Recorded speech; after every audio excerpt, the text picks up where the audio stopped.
வேதாகமம் என்பது எதற்காக நமக்கு கொடுக்கப்பட்டது? இதை வைத்து பிழைப்பதற்காக அல்ல, இதை வைத்து பிழைப்பு தேடுவதற்காக அல்ல. இந்த வேதாகமத்தில் இருக்கிற சத்தியத்தினாலே வாழ்வதற்கு. மனிதன் அப்பத்தினாலே மாத்திரமல்ல, தேவனுடைய வாயிலிருந்து புறப்படுகிற ஒவ்வொரு வார்த்தையினாலும் பிழைப்பான் வேதம் சொல்லுகிறது. இந்த வேதாகமத்தில் அடங்கியிருக்கின்ற சத்தியங்களை கொண்டு நாம் வாழ வேண்டும். ஆனால் இன்றைக்கு பரிதாபகரமாக நாம் பார்க்கிற ஒரு காரியம் என்னவென்றால், இந்த வேதாகமத்தை அநேகர் பிழைப்பிற்கான ஒரு வழியாக, தங்களுக்கு பிழைப்பை ஏற்படுத்தி கொள்வதற்கான ஒரு மார்க்கமாக பயன்படுத்த, ஒரு பொருளாக பயன்படுத்துகிறார்கள். வேதாகமம் எதற்கு கொடுக்கப்பட்டது? தேவனை அறிவதற்காக, தேவனுடைய வழிகளை அறிவதற்காக. வேதாகமம் எதற்கு கொடுக்கப்பட்டது? நாம் பரிசுத்தம் அடைவதற்காக, உண்மையை கண்டுகொள்வதற்காக, நித்திய வாழ்வை குறித்து அறிவதற்காக, நித்திய வாழ்வை பெற்றுக்கொள்வதற்கு தேவையான வழி நடக்குவதற்காக, தேவனை அறிகிற அறிவை பெற்று நீதிமான்களாக வாழ்வதற்காக, பரிசுத்தவான்களாக வாழ்வதற்காக, நற்குணமுடையவர்களாக வாழ்வதற்காக, தேவனுடைய பிள்ளைகளாக வாழ்வதற்காக, தேவனை பிரதிபலித்து வாழ்வதற்காக. இதற்குத்தான் வேதாகமம். இந்த வேதாகமத்தை மனிதன் படித்து தேவனை அறிகிற அறிவையும் பெற்று அவன் தேவனை பிரதிபலித்து தேவனை மகிமைப்படுத்தி இறுதியில் நித்திய வாழ்வுக்கு சென்று சேர வேண்டும். தேவனால் வருகின்ற நன்மைகளை, ஆசீர்வாதங்களை இந்த வேதாகமம் வழியாக மனிதன் பெற்றுக்கொள்ள வேண்டும். பரிதாபகரமாக இன்றைக்கு பெருங்கூட்டமான போதகர்களுக்கு இந்த வேதாகமம் என்பது பிழைப்பிற்கான ஒரு கருவியாக மாறிவிட்டது. இவர்கள் இந்த வேதாகமத்தை கையில் வைத்திருப்பது எதற்காக என்றால், தங்களை தேவ ஊழியக்காரர் என்று மற்றவர்கள் அடையாளப்படுத்துவதற்காக, அடையாளம் கண்டு கொள்வதற்காக. இவர்கள் வேதாகம சத்தியத்தின்படி வாழ்வதும் இல்லை, அந்த சத்தியத்தை விசுவாசிப்பதும் இல்லை. இவர்கள் இந்த வேதாகமத்தை பயன்படுத்தும் எதற்கு சொன்னால், நாங்களும் தேவ ஊழியக்காரர் என்று மக்களை நம்ப வைக்கிறதுக்காக. வேதாகம சத்தியத்தினால வாழணும், ஆனால் வேதாகமத்தை கொண்டு பிழைக்கக்கூடாது. இது பணம் சம்பாதிப்பதற்கான ஒரு கருவி அல்ல. இது நம்முடைய நிலைமை உயர்த்தி கொள்வதற்காக கொடுக்கப்பட்ட ஒரு பொருள் அல்ல. இது சத்தியமடங்கின ஒரு புத்தகம். இதை கொண்டு நாம் ஆவிக்குரிய விதமாக வாழ வேண்டும். ஆனால் இன்றைக்கு அநேகர் இந்த வேதாகமத்தை வச்சு தான் பிழைக்கிறாங்க. இந்த வேதாகம வசனங்களை தவறாக வியாக்கியானப்படுத்தி, தவறாக அர்த்தப்படுத்தி பிழைக்கிறாங்க.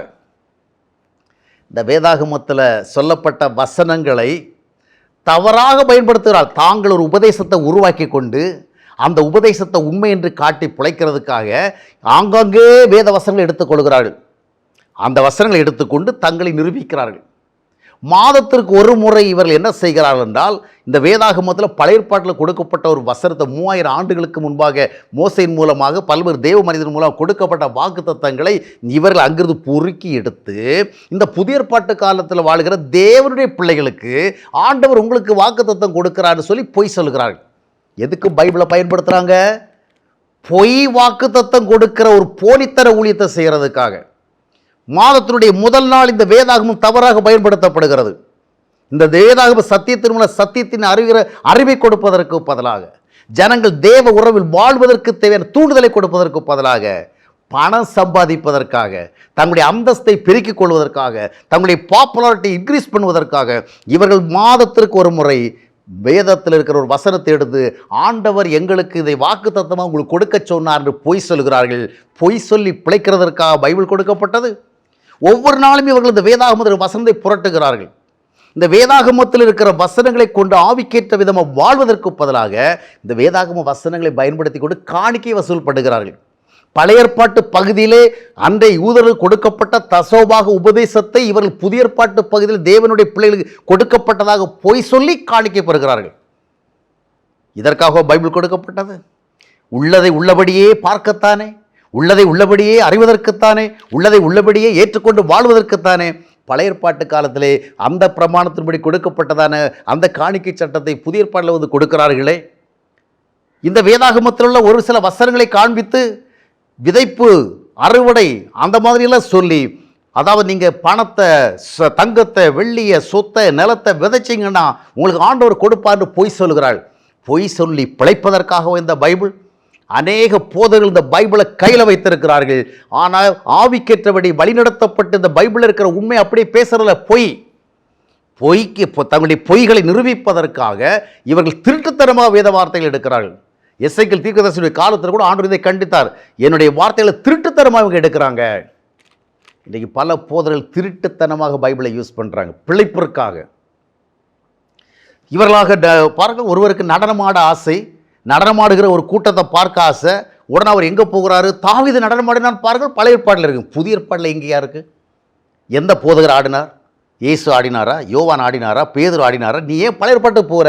பிழைப்பு, நவநாகரிக முறையிலே வாழ்வதற்காக, அதிநவீன உலகத்திலே அநேகருக்கு பொழுதுபோக்காக இருக்கிற அந்த நடனத்தை நீயும் வாழ்க்கைக்கு விருப்பத்துடன் பெற்றுக்கொள்ள விரும்பி அதில் அநேகரை நீ என்ன செய்கிறாய்? வழிதவறி போக வைக்கிற. அதற்கு உனக்கு பைபிள்.